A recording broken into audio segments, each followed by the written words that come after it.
Welcome, today I'm in front of you POCO C40 and I'll show you how to activate quick launch on this device.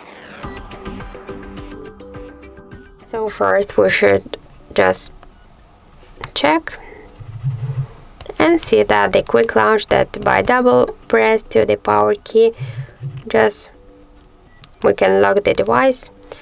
And just to activate the quick launch, from double press the power key button, we should first open the settings application. For example, just to quick launch the camera app, we should go to the additional settings, tap here to gesture shortcuts, and for example now let's tap here to launch camera, and now just to use double press of the power button to use the camera app, we should click once on the switcher, and then just by press twice to the power key we can see that the camera app successfully turned on. So that's it. Thank you for watching, and if you find this video helpful, don't forget to leave a like, comment and to subscribe our channel.